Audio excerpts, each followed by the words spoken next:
ఏదైతే డిఎస్సి ఉందో తొందరలోనే 1-2 రోజుల్లోనే డిఎస్సి కూడా పిలుస్తాం. మళ్ళీ కొత్త టీచర్లతో కొత్త కళతో స్కూల్స్ అన్ని కూడా రీఓపెన్ చేస్తామని చెప్పి కూడా నేను మీకు తెలియజేస్తాను. అంతేకాదు వచ్చే 10 రోజుల్లో మెగా డిఎస్సి కూడా నోటిఫికేషన్ మనం ఇస్తున్నాం. ఓకే గాయస్, విన్నారు కదా. ఈరోజు 43వ ఆవిర్భావ సభలో విద్యాశాఖ మంత్రి నారా లోకేష్, అదేవిధంగా ఆంధ్రప్రదేశ్ రాష్ట్ర ముఖ్యమంత్రి నారా చంద్రబాబు నాయుడు ప్రకటనలు ఏ విధంగా ఉన్నాయనేది. ప్రకటనలుగానే మిగిలిపోకూడదు, ఖచ్చితంగా కార్యాచరణ రూపంలో అమలు చేసి తీరాలి. ఖచ్చితంగా అన్నమాట ప్రకారం వచ్చే వారంలోనే మెగా డిఎస్సి నోటిఫికేషన్ విడుదల చేయాలి.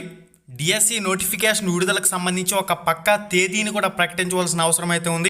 ఒక్కో జిల్లాకి ఒక్కో పేపర్ ద్వారా సెపరేట్గా పరీక్షలు కండక్ట్ చేయడం వల్ల ఒక పేపర్ ఈజీగా రావటం, ఒక పేపర్ కష్టంగా రావటం, ఇటువంటి అవకతవకలకు ఆస్కారం లేకుండా 13 జిల్లాలకు సంబంధించి 13 సెపరేట్ పేపర్లలో డిఎస్సికి సంబంధించి పరీక్షలను అయితే కండక్ట్ చేయాలి.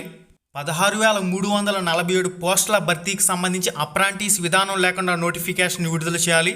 జియో నెంబర్ 117 రద్దుని పరిగణలోకి తీసుకుని 13 జిల్లాల్లో పోస్టుల సంఖ్య పెంచి నోటిఫికేషన్ విడుదల చేయాలి.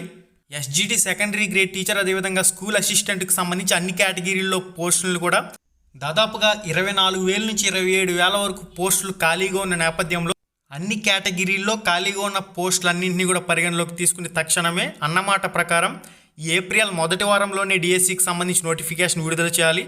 సీఎం చంద్రబాబు నాయుడు గారు, విద్యాశాఖ మంత్రి నారా లోకేష్ గారు మాటల్లో కాదు చేతల రూపంలో నోటిఫికేషన్ విడుదల చేసి చూపించండి.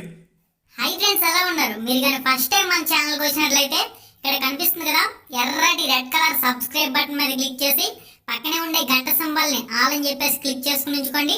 మన ఛానల్లో పోస్ట్ చేసే ఎటువంటి అప్డేట్ అయినా మీరు మిస్ కాకుండా చూసే అవకాశం అయితే ఉంటుంది. Thank you.